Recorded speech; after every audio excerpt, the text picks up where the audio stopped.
সূরা নূর 24 নম্বর সূরা নূর, আয়াত নাম্বার হলো 55। এই 55 নম্বর আয়াত থেকে আমি আপনাদের সামনে আলোচনা করব। একটু হলেও আল্লাহ যেন কবুল করেন, জোরে বলেন আমিন। সম্মানিত ভাইরা, এখানে আপনারা আসতে পেরে খুশি না বেজার? খুশি। কম না বেশি? বেশি। যারা বেশি খুশি তারা হাত তুলে বের করেন দেখি, কারা কারা বেশি খুশি। জোরে একটা তাকবীর হবে, লিল্লাহি তাকবীর, লিল্লাহি তাকবীর। আল কোরআনের আলো সারা বিশ্বে জালো, লিল্লাহি তাকবীর। কোরআন হাদিস যেখানে, কোরআন হাদিস নাই যেখানে, মদের আসর যেখানে, দর্শন জুয়া যেখানে, লিল্লাহি তাকবীর, মারহাবা। ও আমার ভাইরা, আল্লাহ রাব্বুল আলামিন বলেছেন, ওয়া'দাল্লাহুল্লাযীনা আমানু মিনকুম ওয়া আমিলুস সলিহাত। আল্লাহ ওয়াদা করছেন, আল্লাহ বলছেন, ওয়া'দাল্লাহুল্লাযীনা আমানু মিনকুম, আমি ওয়াদা করছি, আল্লাহ বলছেন আমি আল্লাহ ওয়াদা করছি ওই সকল মানুষদের জন্য, আল্লাযীনা আমানু মিনকুম, তোমাদের মধ্যে যারা ঈমান আনে। আল্লাহ পাক বলছেন আমি ওয়াদা করছি তোমাদের মধ্যে যারা ঈমান আনে, এই সকল ব্যক্তি ঈমান আনার পরে যারা ওয়া আমিলুস সলিহাত, এবং ঈমান আনার পরে যারা আমলে সালেহ করে, ভালো কাজ করে, লা ইস্তাখলিফান্নাহুম ফিল আরদি, আল্লাহ পাক বলেন অবশ্যই অবশ্যই আমি তাদেরকে রাষ্ট্রীয় ক্ষমতা দান করব। কে ওয়াদা করছেন এটা? আপনারা কি আকর্ষণ আছে এদিকে? কথা এদিকে ওদিকে তাকা যাবে না, কিন্তু আকর্ষণ এদিকে থাকতে হবে। আল্লাহ রাব্বুল আলামিন বলেছেন, ওয়াদাল্লাহুল্লাযীনা আমানু মিনকুম, আমি ওয়াদা করতেছি, আল্লাহ পাক বলছেন আমি আল্লাহ ওয়াদা করতেছি যারা নাকি তোমাদের মধ্যে ঈমান আনবে, ওয়া আমিলুস সলিহাত, ঈমান আনার পরে ওই সকল ব্যক্তির মধ্যে থেকে যারা আমলে সালেহ করবে, আমি আল্লাহ ওয়াদা করতেছি লা ইস্তাখলিফান্নাহুম ফিল আরদ, অবশ্যই অবশ্যই আমি তাদেরকে পৃথিবীতে রাষ্ট্রীয় ক্ষমতা দান করব। আল্লাহ পাক বলছেন, একথা আমার নয়, কার কথা? আল্লাহর কথা। এর মধ্যে সন্দেহ আছে? তাহলে শর্ত দিয়েছেন কি? দুইটা। কয়টা শর্ত দিয়েছেন?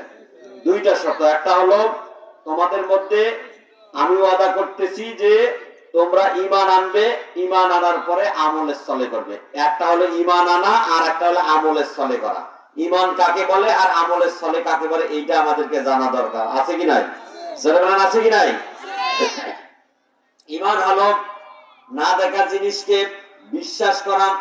আপনি আল্লাহকে দেখছেন, দেখছেন, রসুলকে দেখছেন, আল্লাহকে দেখেন নাই, রসুলকে দেখেন নাই, জান্নাতও দেখেন নাই, জাহান্নামও দেখেন নাই, তদুপরি এই কোরআনে কারীমের কথা অনুসারে, সেই অনুসারে তোমরা বিশ্বাস স্থাপন করো।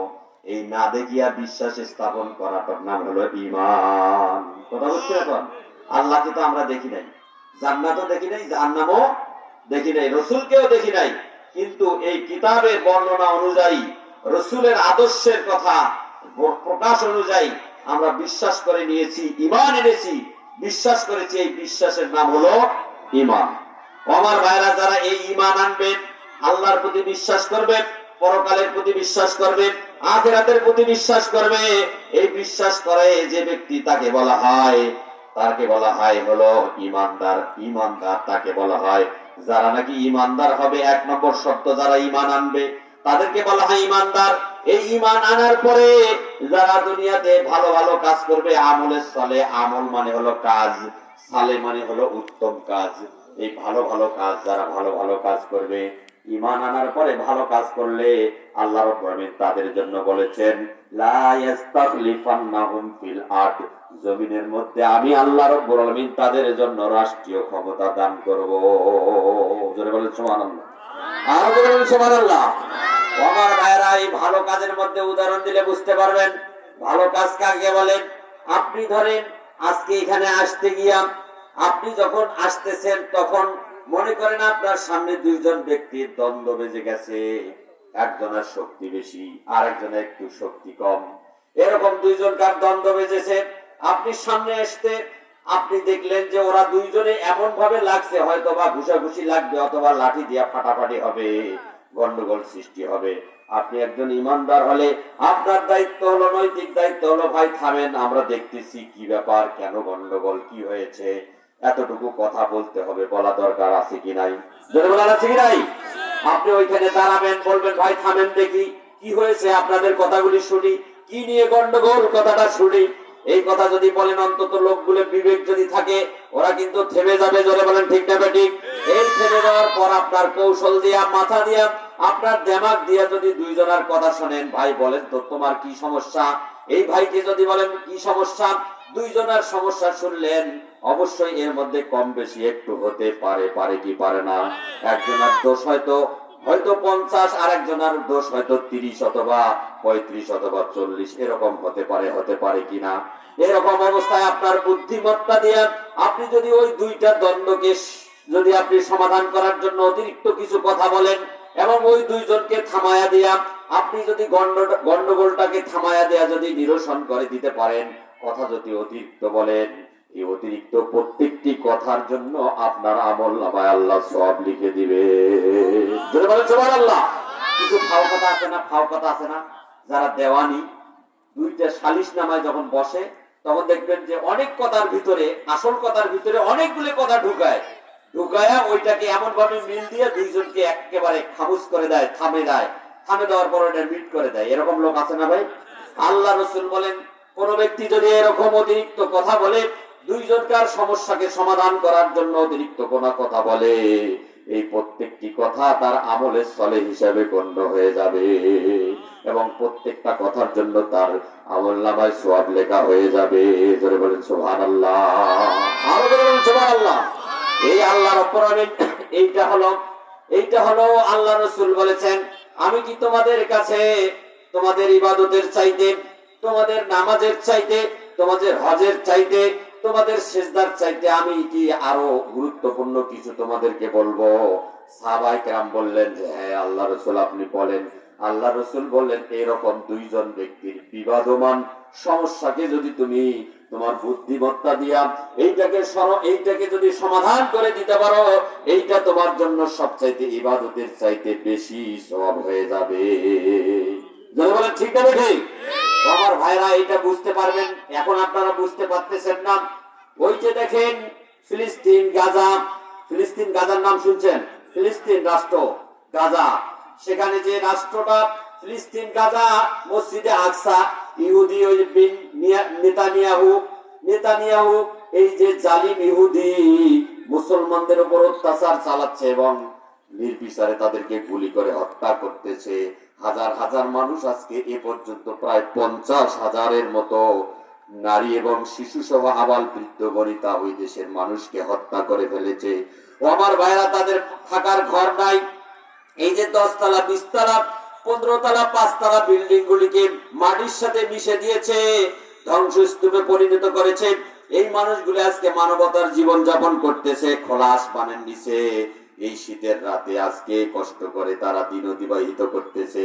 তারাই বুঝতেছে যে দ্বন্দ্ব কাকে বলে আর পৃথিবী কাকে বলে, জোরে বলেন ঠিক না ঠিক। আপনি হয়তো বুঝতেছেন না, আপনি এখান থেকে গিয়ে ল্যাপের তলে ঢুকে কি সুন্দর আরামে ঘুমাবেন, কিন্তু ওই সকল ভাইয়েরা যারা তাঁবুর নিচে আছে, খোলা আসমানের নিচে ঝড় বৃষ্টি বাতাস এবং শীত কুয়াশাকে উপেক্ষা করে জীবন বাঁচার জন্য একদিকে নাই খাদ্য, আর একদিকে বাসস্থান নাই, আর একদিকে তাদের চিকিৎসা করার ব্যবস্থা নাই, আর একদিকে ইনকামের কোনো পথ নাই, জোরে বলেন ঠিক না ঠিক। জীবন বাঁচা বড় কঠিন হয়ে গেছে। তাঁবুর নিচে আশ্রয় নিয়েছে। কোন পৃথিবীর থেকে কোথায় কোন স্থান থেকে খাদ্য সামগ্রী উপহার হিসেবে, মানে খাদ্য সামগ্রী তাদেরকে সাহায্য হিসেবে প্রেরণ করা হয়, এইটা পাওয়ার জন্য, জীবনকে বাঁচার জন্য তারা বাজি রেখে আজকে সেই স্থানে অপেক্ষা করছে, জোরে বলেন ঠিক না ঠিক। কারণ দেশের সীমানা পেরিয়ে অন্য দেশে যাওয়াও দুষ্কর।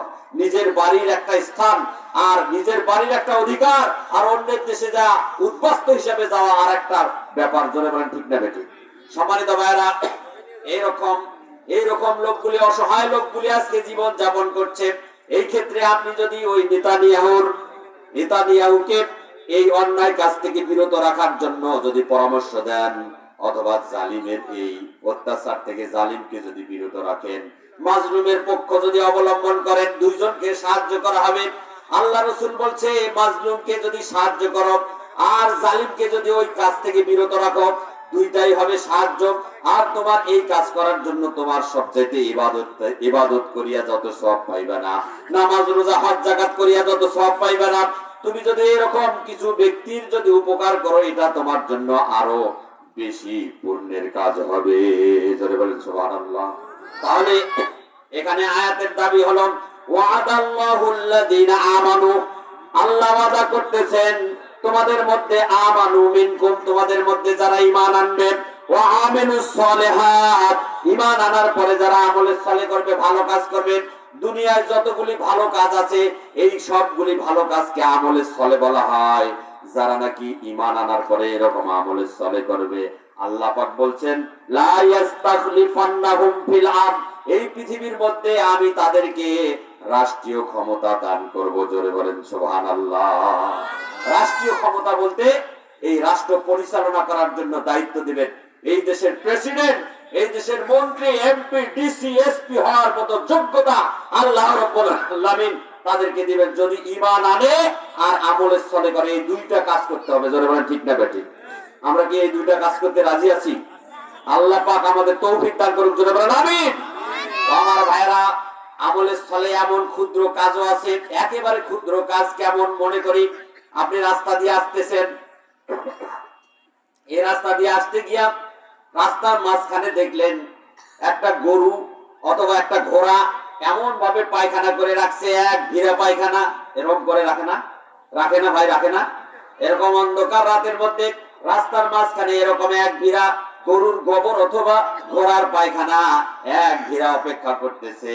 রাতের আধারে করে যদি আপনি ওই দিক দিয়ে যান, আপনার পাওটা যদি অজান্তে ওইখানে পিছলে পড়ে বা লেগে যায়, আপনি হোঁচট খেয়ে পড়তে পারেন কি পারেন না? পারবেন না?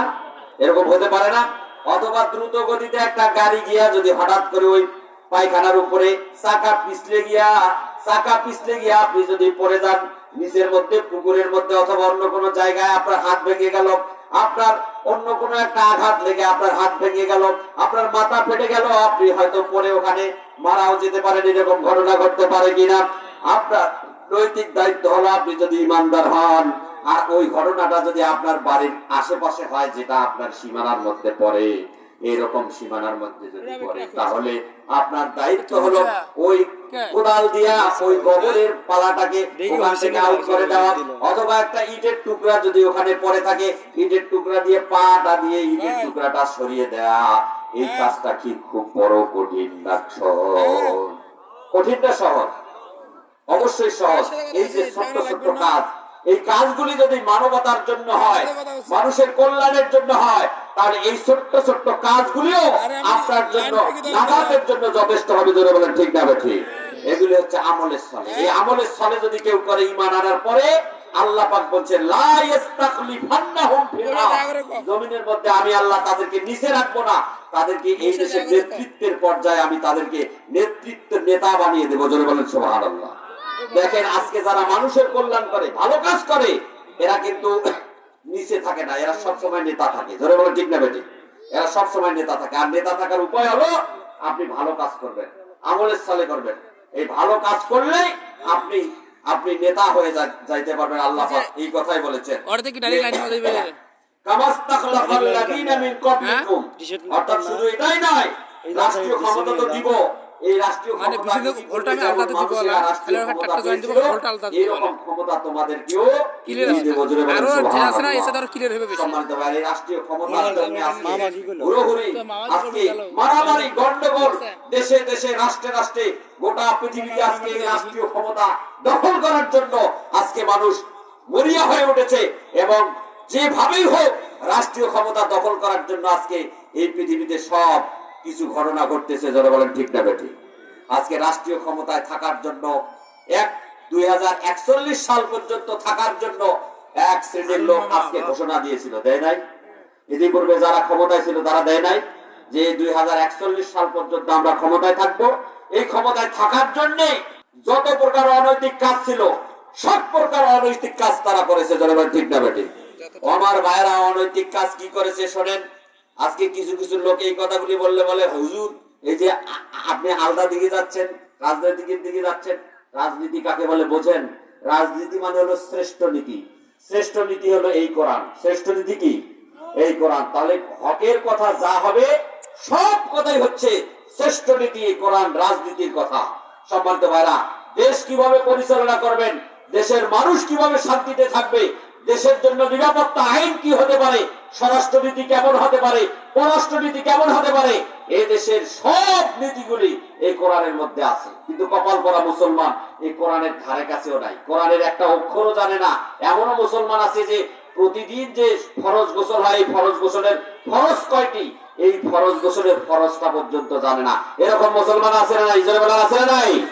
এরকম মুসলমান আছে। সম্মানিত ভাইরা, এমন মুসলমান বাংলাদেশে আছে যে যারা প্রস্রাব করার পর এই প্রস্রাব থেকে পবিত্র হতে হলে কি করতে হবে এইটুকু জানে না। এমনও মুসলমান এখনো আছে। আছে না নাই? আমার ভাইরা, তারাই ফতোয়া দেয় কোরআন দিয়া সমাজ রাষ্ট্র দেশ চলতে পারে না। এই হলো উত্তরসূরি তারা। আর তারা হচ্ছে আবু জেহেলের উত্তরসূরি, তারাই হচ্ছে উতবা সাইবার উত্তরসূরি।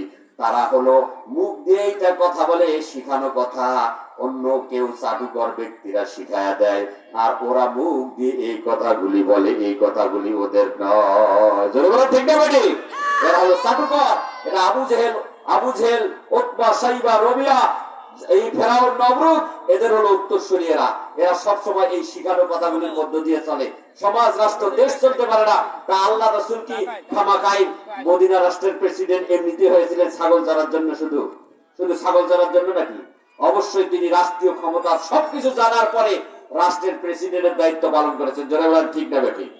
আমার ভাইরা, কিন্তু দুঃখ করে হলেও বলতে হয়, আজকেও কিছু মুসলমান এইরকম কথা বলে কোরআন দিয়া সমাজ রাষ্ট্র দেশ চলতে পারে না। অথচ কোরআনের সমাজ যদি দেশের মধ্যে বাস্তবায়ন হয়, কোরআন দিয়ে যদি দেশ চলে, তাহলে এই দেশের মানুষ নিরাপত্তা পাবে। এই দেশের মানুষ তাদের খাদ্য, বস্ত্র, বাসস্থান, চিকিৎসা, মৌলিক যতগুলি চাহিদা আছে সবগুলি নিরাপত্তা রাষ্ট্রের থেকে ব্যবহৃত হবে। রাষ্ট্র কারো প্রতি জুলুম করতে পারবে না। ঠিক না বেটি?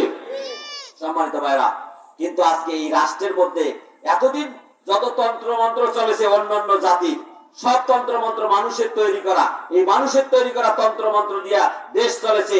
এতদিন কিন্তু শান্তি কেউ পায় নাই। জোরে বলেন, পাইছে? পুরোপুরি শান্তি পাইছে? পুরোপুরি শান্তি পায় না। আর একটা বার দেখেন না কেন, একটা বার দেখেন কোরআন দিয়ে যদি রাষ্ট্র পরিচালিত হয় তাহলে শান্তি প্রতিষ্ঠিত হয় কি হয় না, এটা প্রুফ করার জন্য, প্রমাণ করার জন্য আপনি আমি সবাই এই একমত হই। একবার অন্তত সংসদে কোরআন নিয়ে দেশ চলুক, এটা আমরা সবাই চাই। এটার জন্য সবাই একমত কিনা? একমত কিনা? সবাই কি একমত আছেন?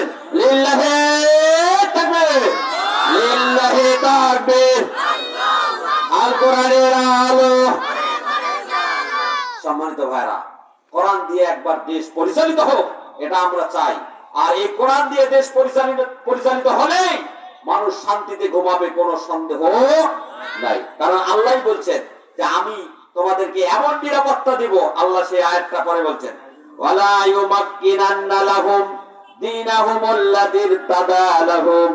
যদি তোমরা এরকম শান্তিপূর্ণভাবে ইসলামটাকে তোমরা অনুসরণ করো, আমি আল্লাহ রাব্বুল আমিন তোমাদের জন্য ইসলামকে সুদৃঢ় জীবন ব্যবস্থা হিসেবে প্রতিষ্ঠিত করে দিব, শক্তিশালী জীবন ব্যবস্থা হিসেবে ইসলামটাকে দিয়ে দেব। আল্লাহ পাক বলছেন, ইন্নাদ-দীনা ইনদাল্লাহিল ইসলাম, ইসলাম একমাত্র জীবন আদর্শ ব্যবস্থা আমার নিকটে মনোনীত। যদি তোমরা ইসলামকে পরিপূর্ণ জীবন ব্যবস্থা হিসেবে মেনে নাও, তাহলে আমি আল্লাহ কি করব? মিন বাদি খাউফিহিম আমনা ওয়ালা ইউবাদদিলান্নাহুম মিন বাদি খাউফিহিম আমনা। আল্লাহ পাক বলছেন, তাহলে আমি তোমাদের এই যে যত যন্ত্রণা, ভয়, ক্ষুধা, দারিদ্রতা এবং চুরি, ডাকাতি, সন্ত্রাস, রাহাজানি, খুন, ধর্ষণ ইত্যাদি যতগুলি ঘটনা ঘটতেছে, এই সকল সব ঘটনার থেকে আমি আল্লাহ রাব্বুল আমিন খাউফিহিম আমনা, তোমাদেরকে নিরাপত্তা দিয়ে দিব। কে বলেছেন? ভাই জোরে বলতে হবে, কে বলেছেন? আল্লাহ বলেছেন। আল্লাহর কথার মধ্যে সন্দেহ আছে? তাহলে জোরে জোরে বলতে হবে, কে বলেছেন? আল্লাহ বলেছেন যদি তোমরা কি করো, এই ইসলামকে পরিপূর্ণ জীবন ব্যবস্থা হিসাবে মেনে নাও, তাহলে আমি আল্লাহ রাব্বুল আলামিন তোমাদের জীবন ব্যবস্থা হিসাবে ইসলামকে পরিপূর্ণ জীবন ব্যবস্থা হিসাবে তোমাদের উপর প্রতিষ্ঠিত করব শক্তিশালী জীবন ব্যবস্থা। আর তোমাদেরকে এমন নিরাপত্তা দিব যে ভয়, ক্ষুধা, দারিদ্র, সন্ত্রাস, খুন, ধর্ষণ, রাহাজানি কোনো কিছুই থাকবে না। জোরে বলেন সুবহানাল্লাহ। আমি নিরাপত্তা দেব। আল্লাহ নিরাপত্তা দেওয়ার জন্য ব্যবস্থাকারী। আল্লাহ ছাড়া কেউ নিরাপত্তা দেওয়ার মালিক আছে? জোরে বলেন আছে? এই ক্ষমতার আধার কে? জোরে বলতে হবে। সব মানে সব ক্ষমতার আধার কে? ক্ষমতার উৎস কে? সমস্ত ক্ষমতার আধার হচ্ছে আল্লাহ। কিন্তু চাটুকর কিছু ব্যক্তি আছে যারা বলে যে ক্ষমতার উৎস জনগণ। এই কথা যদি কেউ বলে তাহলে তার ইবাদত সবগুলি পণ্ড হয়ে যাবে। কেউ যদি এই কথা বলে সে কুফরি করলো, মানে আল্লাহর ক্ষমতা মানুষের কাছে দিয়ে দিল। মানুষ ক্ষমতার অধিকারী নয়। মানুষ একবার, দুইবার, তিনবার পায়খানা করলে এমন হবে যে তার হুঁশে থাকবে না। জোরে বলে ঠিক না বেঠিক?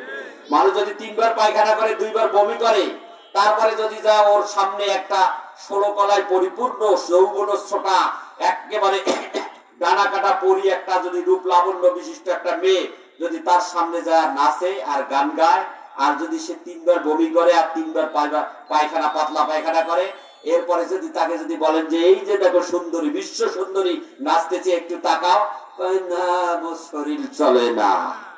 ঠিক না ভাই? ঠিক না? তাহলে মানুষ কি শক্তিশালী হইতে পারে? মানুষ শক্তির কোন উৎস নয়। সমস্ত ক্ষমতার উৎস একমাত্র আল্লাহ। আর যারা বলে যে ক্ষমতার উৎস জনগণ, এরা হলো নাস্তিক, এরা হলো মুরতাদ, এরা হলো কাফেরের গোষ্ঠী, এরা হলো ফেরাউনের গোষ্ঠী, আবু জাহেলের উত্তরসূরি। যারা বলে ঠিক না বেঠিক? সুতরাং এইগুলি লোককে চিনে রাখতে হবে। যেই বলবে ক্ষমতার উৎস জনগণ, পাল্টা জবাব দিতে হবে ক্ষমতার উৎস জনগণ নয়, ক্ষমতার উৎস হচ্ছে একমাত্র মালিক আল্লাহ। যারা বলেন সুবহানাল্লাহ। সম্মানিত ভাইরা, আল্লাহ পাক বলছেন ওয়ালা ইউবাদদিলান্নাহুম মিন বাদি খাউফিহিম আমনা, যদি তোমরা আল্লাহর এই দিন জীবন ব্যবস্থা হিসেবে মেনে নাও তাহলে তোমাদেরকে নিরাপত্তা দিব আমি আল্লাহ। শত প্রকার ভয় ভীতি সবগুলোর থেকে নিরাপত্তা দিতে পারবেন আল্লাহ। সম্মানিত ভাইরা, এই রাষ্ট্রীয় ক্ষমতা দেওয়ার জন্য দুইটা শর্ত দিয়েছেন, ঈমান আনা আর ভালো কাজ করা। আজকেও যদি যারা বিগত দিনে ক্ষমতায় ছিল তারা যদি ভালো কাজ করত আর যদি এরকম অন্যায় অবিচার না করত তাহলে হয়তোবা ওই 41 সাল পর্যন্ত আল্লাহ তাদেরকে রাখতেন। জোরে বলে ঠিক না বেঠিক? যেভাবে পাকাপোক্ত করেছে, আইল বেঁধেছে, যেভাবে তারা মানে এই শেষ শুরু করে দিয়েছিল, অর্থাৎ যেভাবে সকল সেক্টর গুলির অফিসার গুলি তারা নিয়োগ করেছিল, যেভাবে রাষ্ট্রীয় ক্ষমতা শক্তিশালী করে সেনাবাহিনীর লোক, আর্মি, বিডিআর, র্যাব, পুলিশ সবগুলিকে নিজের লোক বসিয়ে, এই গোপালগঞ্জের লোক বসিয়ে কমান্ডার অফিসার গুলি সব নিজের দলের লোক করে নিয়েছে। এরকম ব্যবস্থা করেছে রাষ্ট্রীয় ক্ষমতায় থাকার জন্য। যারা বলেন ঠিক না বেঠিক? যদি শুধু ভালো কাজ করত আর যদি রাষ্ট্রীয় নিরাপত্তার জন্য যদি মানুষের উপর জুলুম না করত তাহলে আল্লাহ পাক ওদেরকেই কবুল করতেন এবং ওরাই 41 সাল পর্যন্ত থাকতো। যারা বলেন ঠিক না বেঠিক? কিন্তু অত্যাচার করার কারণে আল্লাহ পাক ওদের উপর নাখোশ হয়েছেন এবং এমন এই বাংলাদেশের বৈষম্য বিরোধী ছোট্ট ছোট্ট কচিকাঁচা ছাত্র ছাত্রীদের মাধ্যমে এই দেশে এমন একটা বিপ্লব ঘটিয়েছেন। 5ই আগস্টের মধ্যে এই বিপ্লবের মধ্য দিয়া এই জাতিকে উৎখাত করে বাংলার জমিন থেকে লাথি মেরে বিদায় করে দিয়েছেন। যারা বলেন ঠিক না বেঠিক? সম্মানিত ভাইরা, এটা কেন হয়েছে উদাহরণ দেই। হাজার হাজার কোটি টাকা এই বাংলাদেশ থেকে তারা পাচার করেছে। হাজার হাজার কোটি টাকা, শুধু লক্ষ লক্ষ কোটি টাকা তারা পাচার করেছে। এই যে স্বরাষ্ট্রমন্ত্রী আসাদুজ্জামান কামাল, নাম শুনেছেন না? স্বরাষ্ট্রমন্ত্রী, দেখলে মনে হয় যে ওর মদ খাইছে, এমন ভাবে মুখটা ভরা, ঘুমতে পারে না, অনৈতিক কাজের সাথে জড়িত, সব সময় ঘুষ, সুদ, ব্যভিচার, জেনা ইত্যাদির সাথে জড়িত। এদের নামাজ নাই, রোজা নাই, এরা আল্লাহ বিল্লাহ নাই। এরা মানুষের সামনে যখন আসে তখন খুব সুন্দর দেখা যায়, কিন্তু এদের ভিতরের চরিত্র খুব খারাপ ছিল। এই আসাদুজ্জামান কামাল শুধু ঢাকার কারণ বাজার একটা মার্কেট আছে, কারণ বাজার, একটা হলো এটা কাঁচামালের বাজার, বোঝেন তো? কাঁচামালের বাজার বোঝেন না? যত সবজি আছে এই বাংলাদেশের বিভিন্ন জেলার থেকে যত সবজি যায় এই কারণ বাজারে আগে যেয়ে ওখানে নামতে হবে, ওখান থেকে সারা ঢাকায় এটা সাপ্লাই হয়। এই জায়গাটাকে বলা হয় কাওরান বাজার।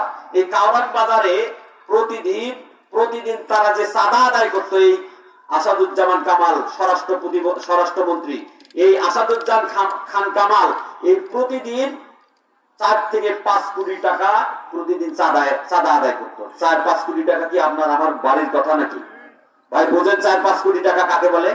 1 কোটি মানে 100 লাখে 1 কোটি, 100 হাজারে 1 লাখ, তারে 100 কোটি। এই 100 হাজারে 1 লাখ, তারে হচ্ছে 100 লাখে 1 কোটি। এরকম 3-4-5 কোটি টাকা যদি দিন এরকম পাচার করে, এরকম যদি চাঁদা আদায় করে, তাহলে তারা কত কোটি টাকা পাচার করেছে এখন আপনারা ক্যালকুলেটর দিয়ে হিসাব করা দরকার। জোরে বলেন ঠিক না ঠিক? সম্মানিত ভাই, এইভাবে এই বাংলাদেশে হাজার হাজার কোটি টাকা তারা লাপাত্তা করে পাচার করে বিদেশে বেগম পাড়ায় বাড়ি বানিয়েছে, ফ্ল্যাট বাড়ি, 10 তলা 20 তলা 50 তলা বাড়ি বানিয়েছে, সেখানে আলিশান জীবন যাপন করে। আমি এই বাংলাদেশের একজন ভূমি মন্ত্রী চেনেন না? ভূমি মানে জমির মন্ত্রী। এই জমির মন্ত্রী যিনি দায়িত্ব পালন করে তার নাকি বিদেশে 300টা বাড়ি আছে। কয়টা বাড়ি? 300টা বাড়ি। একটা বাড়ির মিনিমাম মূল্য যদি ধরি 100 কোটি টাকা হয়, তাহলে 300টা বাড়ির মূল্য কত হয়? 300 গুণন 100 কোটি, তাহলে এই কত কোটি টাকা হয় ক্যালকুলেটর দিয়ে হিসাব করা দরকার। জোরে বলেন ঠিক না বেঠিক? এটা হলো ভূমি মন্ত্রীর এটা হিসাব। এছাড়া আরেকজন মন্ত্রীর হিসাব দিয়েছে যে তার 500টা বাড়ি। সম্মানিত ভাইরা, তাহলে দেশের টাকার এরা কি করেছে এখন আপনাদেরকে বুঝতে হবে। এই টাকা পাওয়ার পর কি করেছে? এই যে গণভবন আছে না, হাসিনা যেটাতে বসবাস করত, যে বিশাল একটা এরিয়া একেবারে নিরাপত্তার চাদর দিয়ে ঘেরা, যেখানে একটা পাখিও প্রবেশ করতে পারবে না, একটা বিড়াল ঢুকতে পারবে না, একটা কুকুর বের হতে পারবে না। কুকুরের নিরাপত্তার জন্য সেখানে ছিল এসএসএফ বাহিনী, ছিল সব সময় অতন্ত্র প্রহরী নিরাপত্তার জন্য দায়িত্ব পালন করছিল এই শেখ হাসিনার জন্য। সেই গণভবনের মধ্যে প্রতি 2 দিন পর সপ্তাহে 4 দিন বা 3 দিন এরকম একটা আসর বসতো। দেশের সবচেয়ে সুন্দর তরুণীদেরকে এখানে, কলেজের ভিআইপি ছাত্রী যেগুলো সবচেয়ে সুন্দরী তরুণীদেরকে এখানে নিয়ে আসতো, আর এই বেহায়ারা এখানে এরকম তাদেরকে ধর্ষণ করত, অর্থাৎ অকাম কুকাম যত কিছু আছে এগুলি করত। জোরে বলেন নাউজুবিল্লাহ, আরো জোরে বলেন নাউজুবিল্লাহ। এগুলি আগে জানি নাই ভাইয়েরা আমার, এগুলি আমরা আগে জানি নাই, এগুলি পরে শুনছি। আজকে ইউটিউবে সার্চ দিলে এগুলি দেখা যায়। আজকে আয়না ঘরের নামে মানুষের উপর এমন জুলুম করেছে, আয়না ঘরের নামে তাদেরকে বন্দি রেখে নির্যাতন করে তাদের কাউকে মেরে ফেলেছে, কাউকে হয়তো অর্থের বিনিময়ে, যাদের একটু যোগাযোগ ভালো ছিল, অর্থ বেশি, দেখা যায় ভালো অর্থ আছে, লোভ দিছিল যে যদি 5 কোটি টাকা দাও বা 1 কোটি টাকা দাও তবে তোমাকে ছেড়ে দেওয়া হবে। যারা যোগান দিতে পারতো তাদেরকে ছেড়ে দিয়েছে, যারা দিতে পারে নাই তাদেরকে আয়না করে বন্দি রেখেছে। এই অবস্থায় কেউ মারা গেছে, কেউ হয়তো বেঁচে গিয়েছে। আল্লাহ পাক কাউকে বাঁচাইছে, কাউকে এরকম নিঃস্ব অবস্থায় মারা গেছে, এরকম ঘটনা ঘটেছে। জোরে বলেন নাউজুবিল্লাহ। সম্মানিত ভাই, এর নাম হলো আয়না ঘর। আয়না ঘর মানে মাটির নিচে এমন ছোট্ট ছোট্ট কবরের মতো কিছু রুম ছিল। এই রুমের মধ্যে একেবারে বিল্ডিং, সেখানে এই যে মোটা মোটা শীট দিয়ে ঘর তৈরি করা আছে, একটা করে কবরের মতো, সেখানে শুধুমাত্র বসে থাকা যায়, শোয়ারও জায়গা নাই, ভালো ব্যবস্থাপনা নাই, কবরের মতো একটা করে স্থান। এইখানে মানুষগুলিকে বন্দী করে নির্যাতন করা হয়েছে। সম্মানিত ভাইরা, এই নির্মম ইতিহাস তৈরি হওয়ার কারণে আজকে গোটা বাংলাদেশ থেকে আল্লাহ পাক এই সকল হায়নাদেরকে এই দেশ থেকে আউট করে দিয়েছে। যারা বলেন ঠিক না বেঠিক? সম্মানিত ভাইরা, এই কথাগুলি বললে কেউ কেউ বলে যে হুজুর তাফসীর মাহফিলে আসি এই কথাগুলি বলেন কেন? আরে মিয়া, অন্যায় করেছে, অন্যায়ের বিরোধিতা যদি আপনি না করেন, আপনি মুসলমান হিসেবে দাবি করতে পারবেন না। জোরে বলেন ঠিক না বেঠিক? এটা আমার কথা না, আল্লাহর রাসূল বলেছেন, মান রাআ মিনকুম মুনকারান ফালইউগাইয়ির বিয়াদিহি ফালাম ইয়াস্তাতি ফাবিলিসানিহি ফালাম ইয়াস্তাতি লিসানিহি ফালাম ইয়াস্তাতি ফাবিকলবিহি ওয়া যালিকা আদাফুল ঈমান। আল্লাহ রাসূল বলেছেন, তোমাদের সামনে যখন কোনো অন্যায় হতে দেখবে, তাহলে তুমি কি করবে? প্রথম হলো তোমার হাত দিয়া ওইটাকে প্রতিহত করবে। রাষ্ট্রীয় ক্ষমতা যদি থাকে, চেয়ারম্যান মেম্বার যদি হও, এলাকার মোড়ল যদি হও, এলাকার যদি মুরব্বী হও, তোমার যদি রাষ্ট্রীয় ক্ষমতা তোমার হাতে থাকে, অথবা তুমি যদি একজন দায়িত্বশীল হও, তোমার দায়িত্ব হলো ওই অন্যায়কে প্রতিহত করতে হবে হাত দিয়া। হাত দিয়া অর্থ হলো শক্তি দিয়া।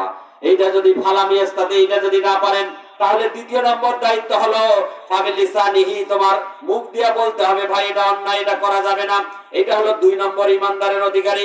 এটাও যদি আপনি করতে না পারেন, ফালাম ইস্তাতে ফাবিকলবিহি ওয়া যালিকা আদাফুল ঈমান, যদি এইটা করতে গিয়ে আপনার উপর যদি শাস্তি আসে, জুলুম নির্যাতন আসে, কাফের মুশরিকদের পক্ষ থেকে, রাষ্ট্রীয় শক্তির পক্ষ থেকে আপনার উপর জুলুম নির্যাতন আসে, আপনি যদি হক কথা বলতে গিয়ে আপনাকে জেলে যেতে হয়, মরে যেতে হয়, আপনার যদি ক্ষতি হওয়ার সম্ভাবনা থাকে, আপাতত আপনাকে 3 নম্বর ভূমিকা রাখতে হবে।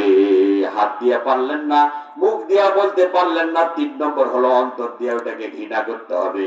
আর এইটাকে প্রতিরোধ করার জন্য ঐক্যবদ্ধ গোপনে গোপনে কাজ চালাতে হবে। তাহলে আপনি ইমানদারের 3 নম্বর অবস্থানে থাকতে পারবে। কথা বোঝা যায় ভাই? কথা বোঝা যায়?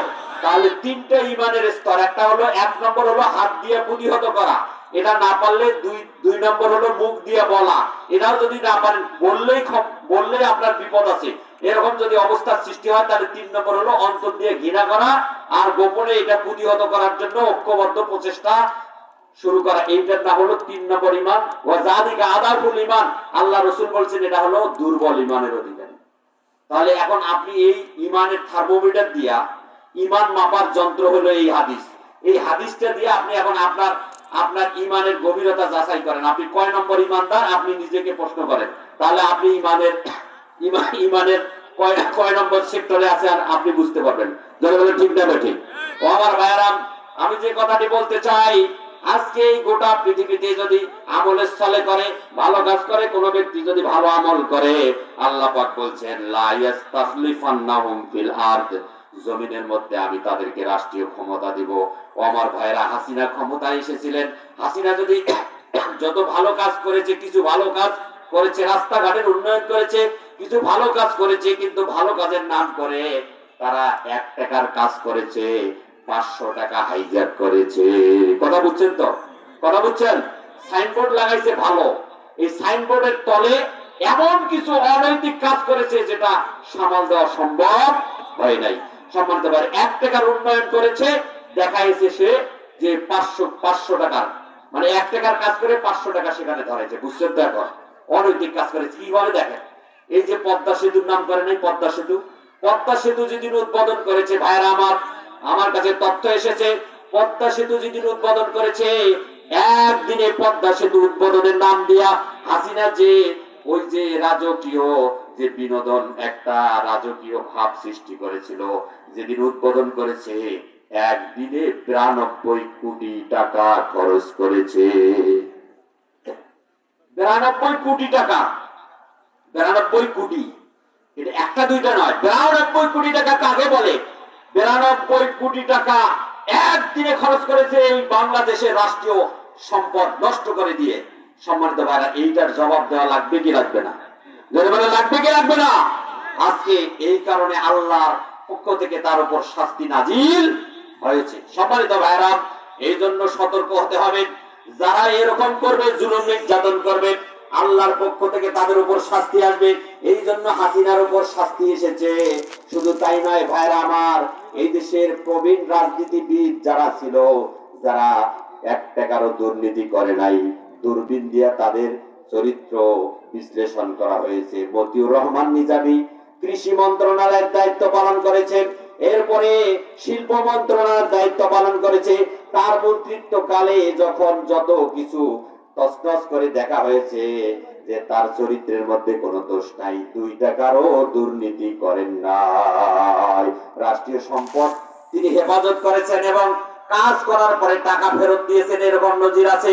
আমার ভাইরা, এইরকম রাজনীতি প্রবীণ রাজনীতিবিদ মতিউর রহমান নিজামী, মুজাহিদ সাইদি সহ এরকম 5 জন ব্যক্তিকে তারা দুনিয়া থেকে বিদায় করে দিয়েছে। ঠিক না বেঠি? আমার ভাইরা, ঠিক না বেঠি?